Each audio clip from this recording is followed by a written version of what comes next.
কারণ এলো ও দুনিয়াবাসী, তুমি যখন রাস্তায় বেরোইবে গাজীপুরের চৌরাস্তা দুলাবালুর অভাব নাই। কথা কোন ঠিক কিনা? রাস্তায় যখন বের হবে দুলাবালু তোমার চোখের মধ্যে পড়বে, তখন তোমার কষ্ট হবে, যন্ত্রণা হবে। এই জন্য এমনভাবে দরজা লাগিয়ে দিলাম দুলাবালু দেখতে দেরি, দরজা অটোমেটিক বন্ধ হতে দেরি হয় না। আমি ঠান্ডা বন্ধ করতে হয় না, অটোমেটিক হয়। এটা কে দিছেন? এই জন্য আমার আল্লাহ রাব্বুল আলামিন বলেন, মাথা থেকে পা পর্যন্ত যা আছে সব কিছু নিয়ামত আমি দিয়েছি। আকাশকে ছাদ বানিয়ে দিলাম, জমিনকে বিছানা বানিয়ে দিলাম। রাত দুনিয়ার মানুষ, তোমার যা লাগে সব আমি দিয়েছি, সুতরাং গোলামি করতে হবে আমার। জোরে কোন কার? আরো জোরে কার? আমি আল্লাহর গোলামি করো, আমার সাথে কোনো জিনিসকে অংশীদার করা যাবে না, শিরক করা যাবে না।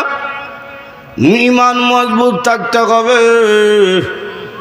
যদি শিরক না করো আমাদের কি লাভ, কি ফায়দা?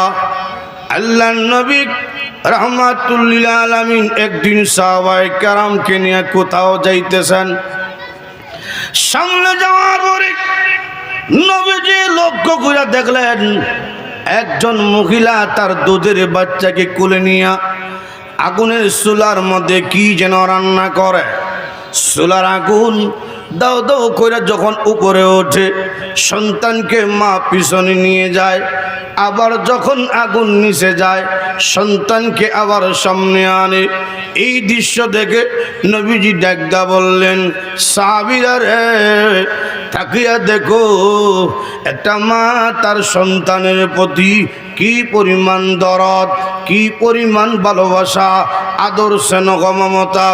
সাধারণ দুনিয়ার গরম সন্তানের শরীরের মধ্যে লেগে যাবি, এই জন্যে আগুন উপরে উঠলে মা সন্তানকে পিছনে নিয়ে যায়। ও আমার সাহাবীরা, একটা মা তার সন্তানকে যে পরিমাণ ভালোবাসে, আল্লাহ রাব্বুল আলামিন তার বান্দা বান্দিকে মার চাইতে আরো কোটি কোটি গুণ বেশি ভালোবাসে।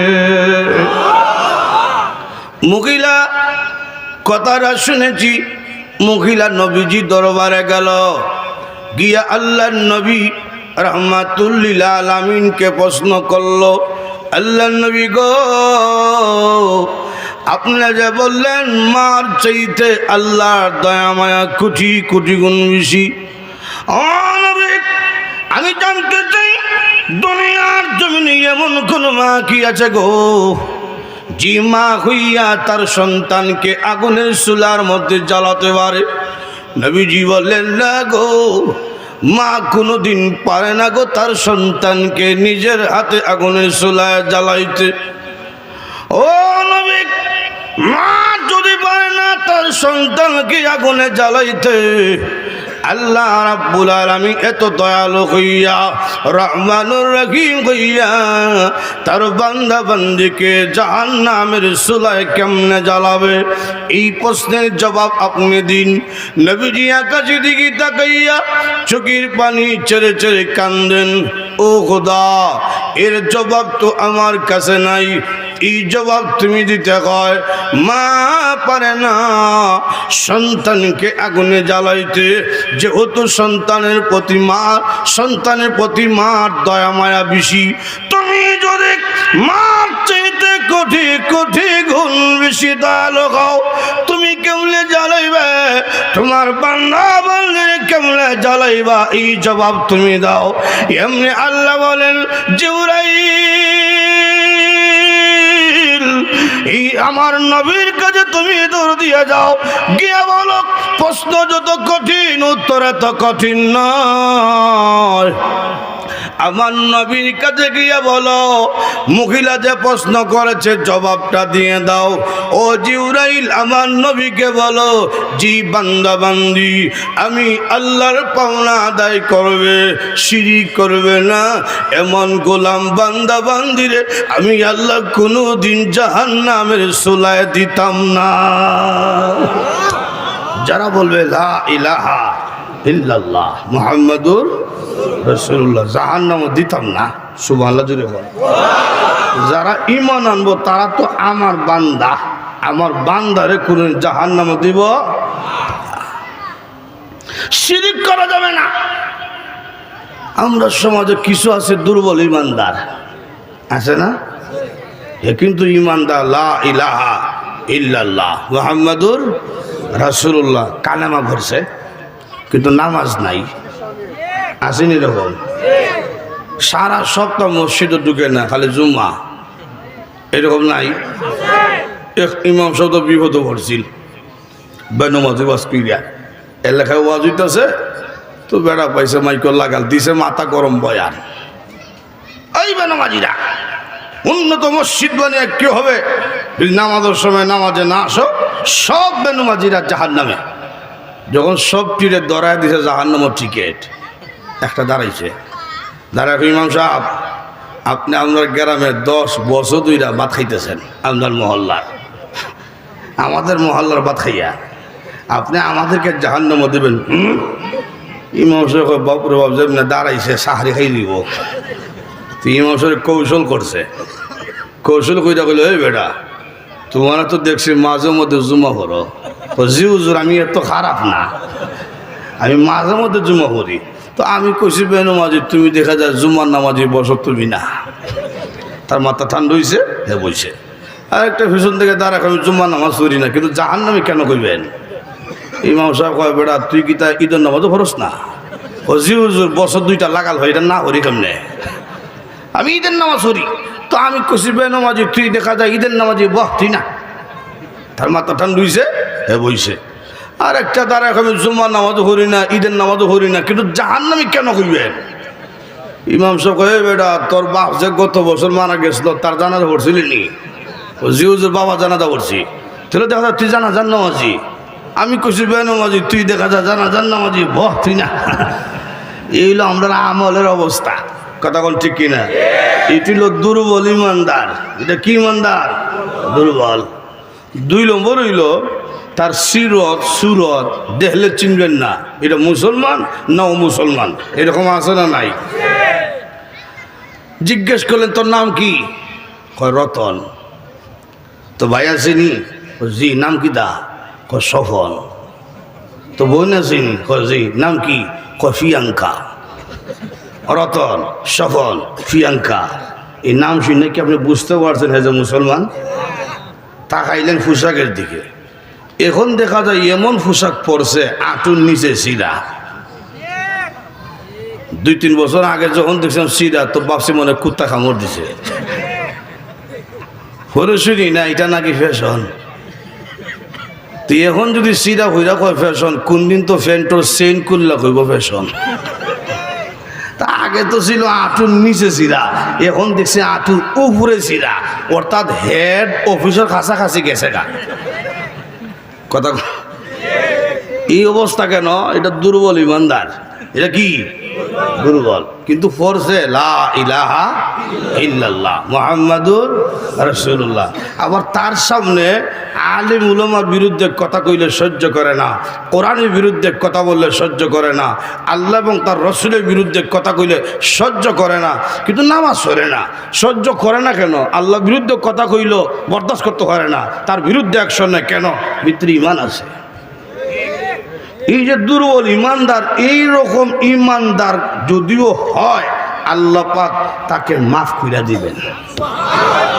যেমন আপনারা কইতে পারেন হুজুর তুলে তো সহজ বাজা আজকে পাইছি, কেন নামাজ কিসের রোজা?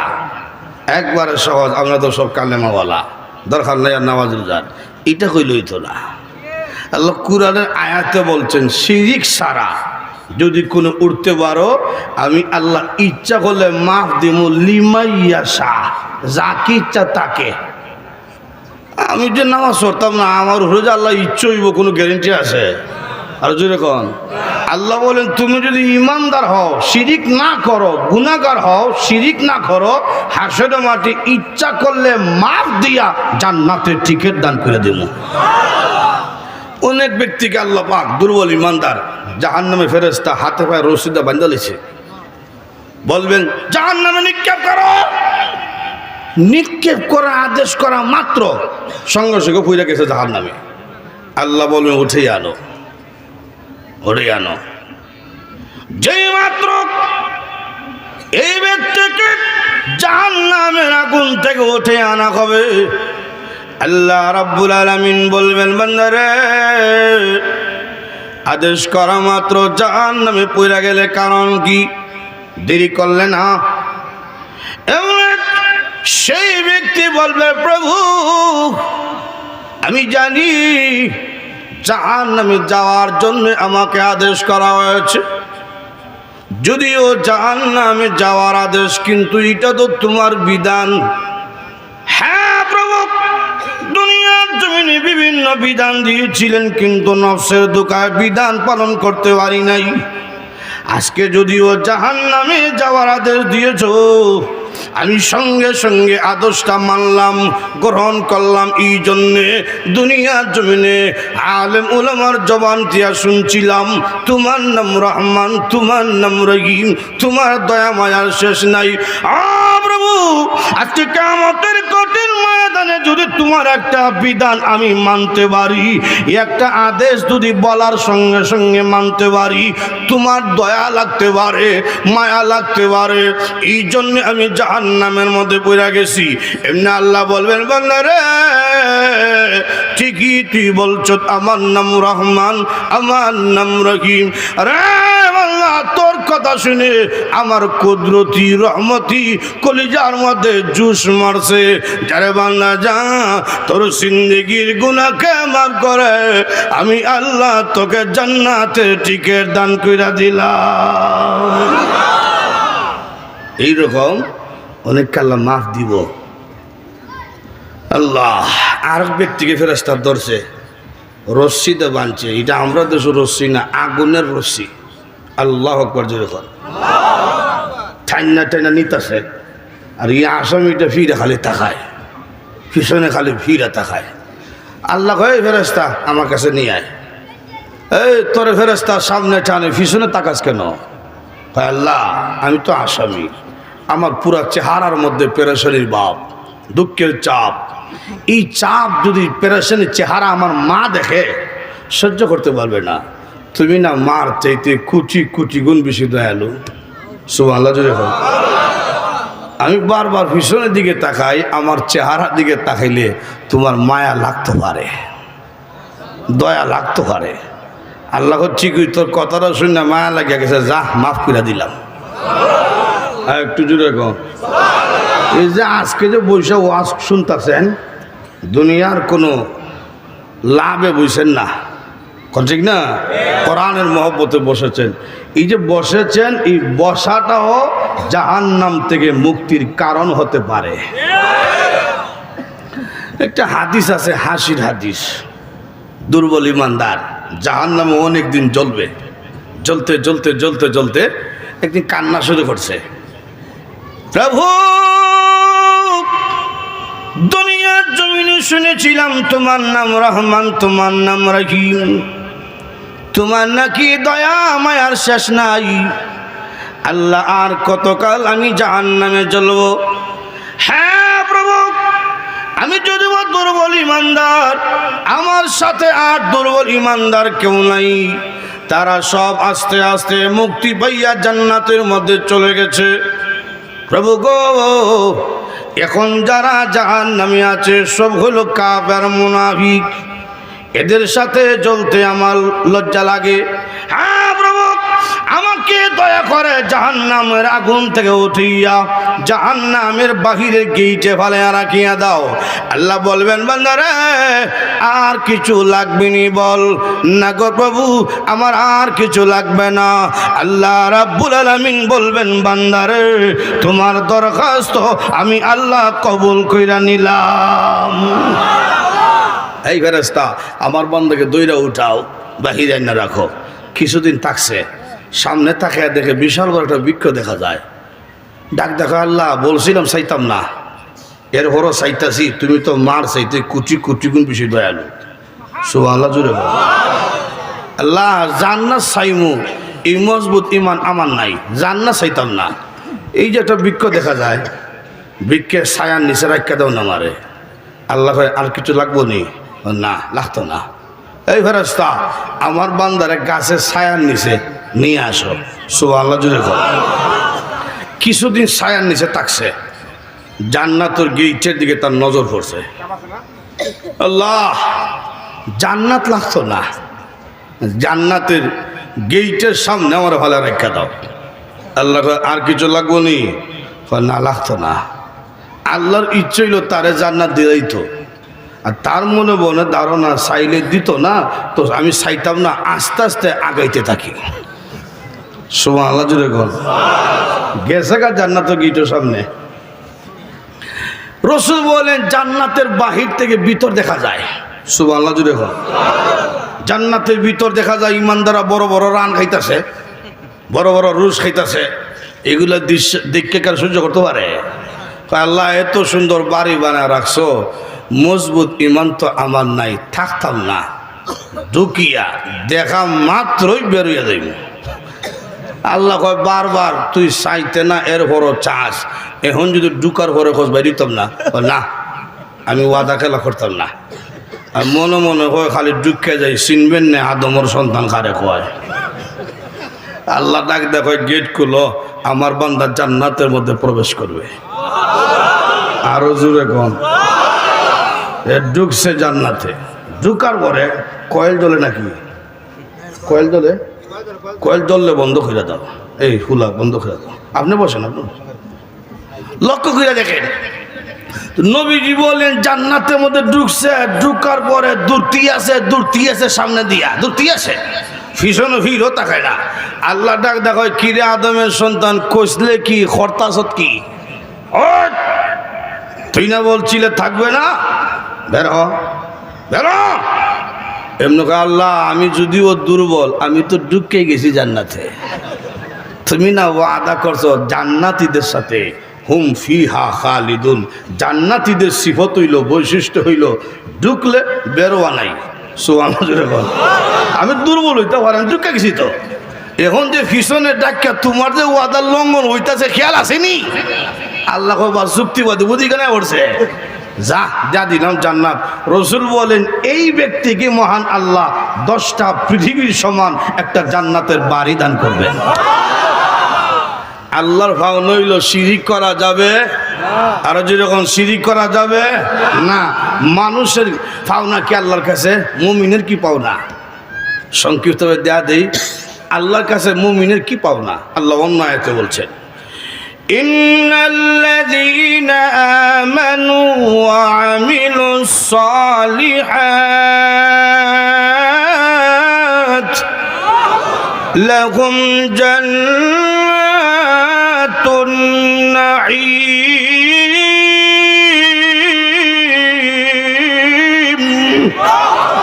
নিশ্চয়ই যারা আল্লাহর পাওনা আদায় করবে, ঈমান আনবে, শিরিক করবে না, নেক আমল করবে, এমন বান্দা বান্দীকে মহান আল্লাহ নিয়ামতে ভরা জান্নাত দান করবেন।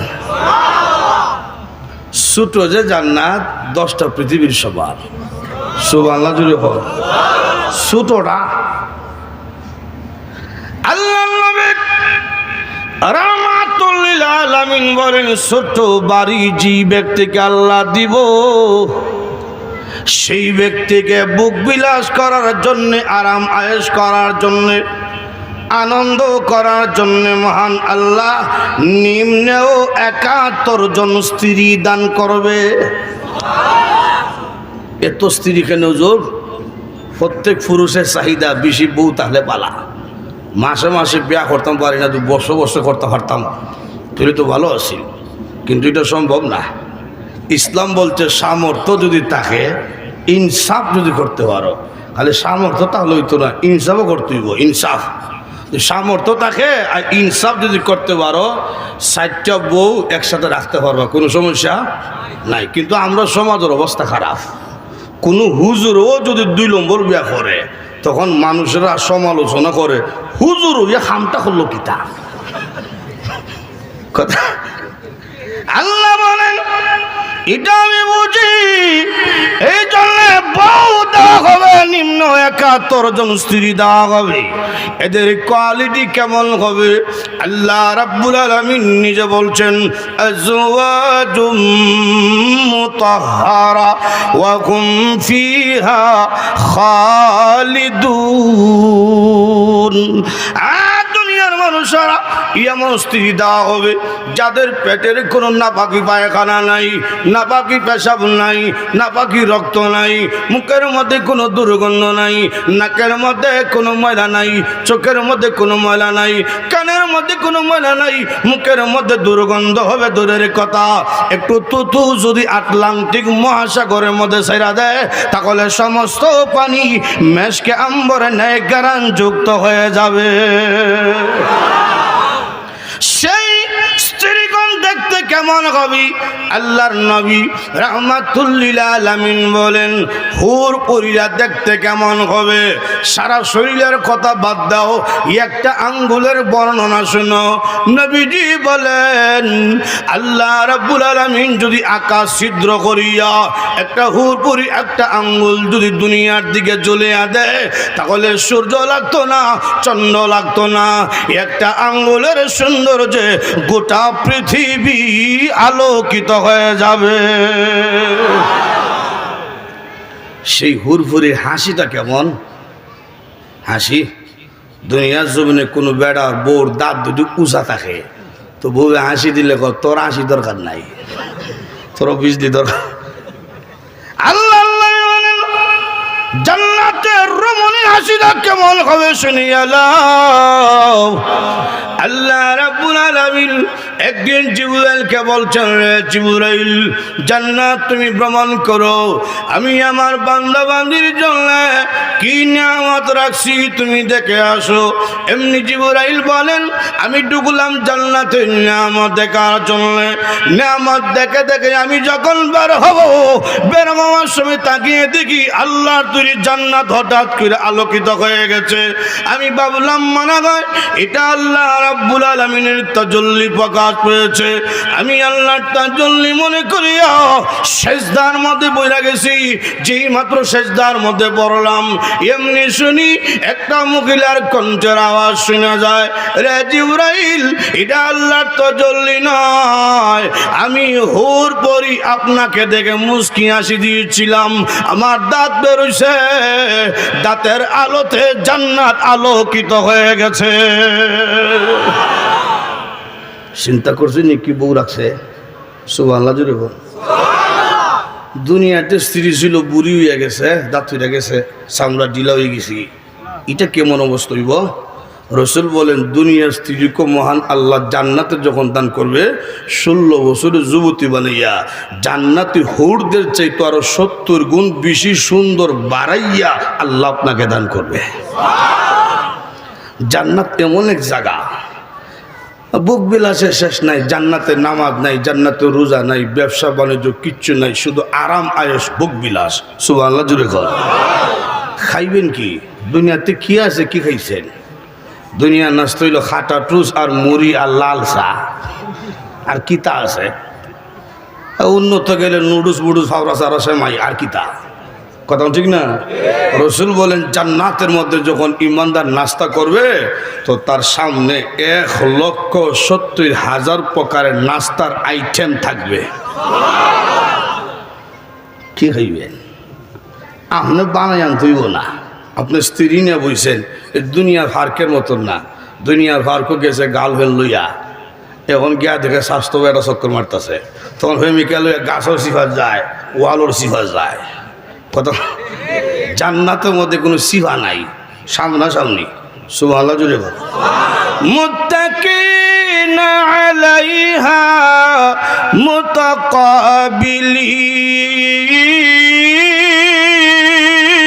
মুতাকাবিলিন। মুত্তাকিনটা সামনে সামনে বইছে বউ লইয়া, এবং আপনি ওয়াইফ লিয়া যখন বইছেন গল্প করতেছেন, ফিল্ম ফিরিতি গল্প, তখন তো কফি খাইলে ভালো আসিল, নাস্তা খাইলে ভালো আসিল। এখন এত মজার গল্প রাখিয়া ওয়াইফে কেমনে নাস্তা বানাইতো? আল্লাহ তোমার গল্প কোনো ডিস্টার্ব হইতো না, সমস্যা হইতো না, তোমার চাকর চাকরানি 70,000 থাকবে। আর একটু জোরে কর ইয়াতুফু আলাইহিম উলদানুম মুখাল্লাদুন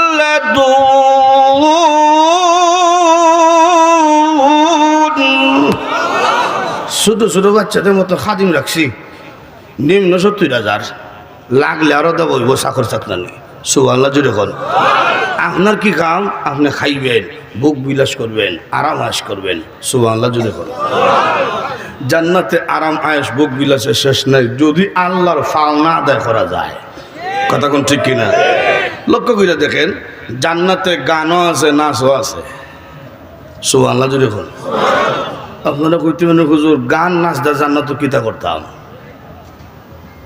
জান্নাত কেন দরকার দুনিয়ার জমিনে যাত্রা গান হয় নাচ হয় গান হয় আমরা যারা দেখতাম পারছি না দেখার কি তো মন চায় না আপনারা নাও চাইতে পারে আমার চায় চাইতাম তো পারি না আল্লাহর ভয়ে কথা কোন ঠিক না তোমরা যারা আল্লাহকে ভয় করে গেছো না আমি আল্লাহ জান্নাতের মধ্যে নাচও দেখাইমু গানও দেখাইমু সুবহানাল্লাহ জুড়ে কর এই দুনিয়ার ফসা গান না জান্নাতের স্পেশাল গান সুবহানাল্লাহ জুড়ে কর দুনিয়ার পচা গান মানে এই ফসা যায় থাকে না বেশি মজা একসময় শুনছি হাটে ঘাটে দোকান হতো গান শোনা যাইত বন্ধু আমার বাড়ির সামনে দিয়ে বউ লইয়া হাঁটতে যায় বুকটা আমার হাঁটতে যায় এখন এই গানের মজা আসেনি ফসা গেছে এরপরে শুনলাম চাইলাম যারে ভাইলাম না তারে এখন এটাও নাই এরপরে শুনলাম কল্যাবীতে গাইতার আমুদ ধরে এখন এটাও নাই এরপরে শুনলাম ফতিরের জায়গা থেকে তোমার আশায় এখন এটাও নাই এরপরে শুনলাম মধু হই হই বিষ খাওয়াইলা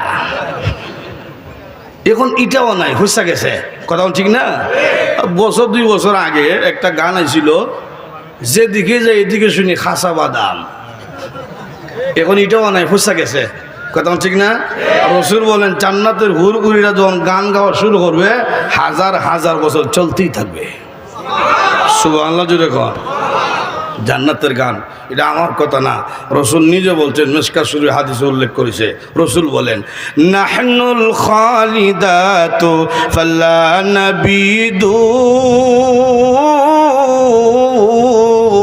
ونحن النائمات فلا نبعث ونحن الراضيات فلا نسخط طوبى لمن كان لنا وكنا له سبحان الله হুরহুরিরা নাচতে থাকবো গাইতে থাকবো আর গান গায়া গাইয়া কইব আমরা কোনোদিন মরতাম না বৃদ্ধ হইতাম না সবসময় 16 বছর যুবতী তাহমো কোনো সময় তোমরা রাগ করতাম না আমরা মতো সুন্দর বউ হইয়া তোমাদের জীবন ধন্য তোমাদের মতো সুন্দর জামাই হইয়া আমাদের জীবনও ধন্য আপনারা বলতে পারেন হুরহুরির সুন্দর এটা বুঝলাম আমরা কেমনে সুন্দর জান্নাতে গেলে এই খালা হেটমুডা থাকতাম না সুবহানাল্লাহ জুড়ে প্রত্যেক পুরুষকে মহান আল্লাহ ইউসুফ পয়গম্বরের মতন সুন্দর চেহারা দান করবে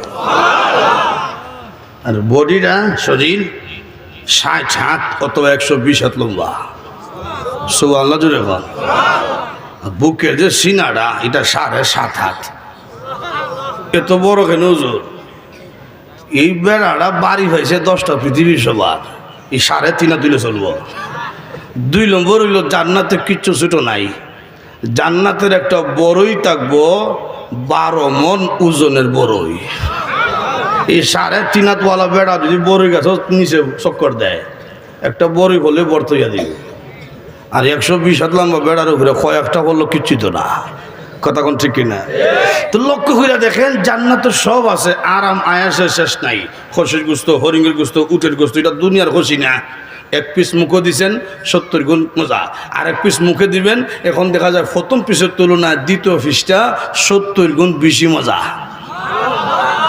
সব আছে এখন যদি কোনো জান্নাতে গেলে সিগারেট খাইমনি এটা না খাইলে তো ঘুমাইতো না আমার এটা কইতে পারতাম না কারণ কোনো ফসা জিনিসের কথা জান্নাতে ঢুকলে স্মরণ হইতো না সুবহানাল্লাহ জুড়ে ভাই আমার লক্ষ্য করে দেখো যে কথা বলতেছিলাম 1 নম্বর হলো আল্লাহর পাওনা আদায় করবা শিরিক করবা না ইমানের উপরে ইস্তেকামতের সাথে অটল থাকবা মানুষের পাওনা আল্লাহর কাছে হইল অনন্তকালের জন্য জান্নাত দেওয়া হবে ইমানদারদেরকে।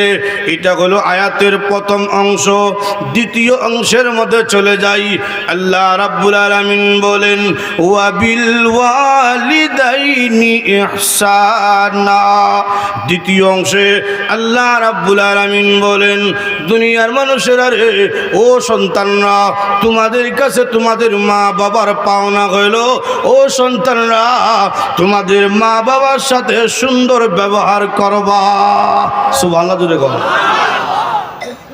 কথাটা বড় গুরুত্বপূর্ণ। প্রথম অংশে আনলেন মানুষের কাছে আল্লাহর কি পাওনা, এরপরই মা বাবার পাওনার কথা কেন আনলেন? তাফসীরকারগণ উল্লেখ করেছেন প্রথম আনছেন আল্লাহর কথা এই জন্যে মানুষদেরকে আল্লাহ রাব্বুল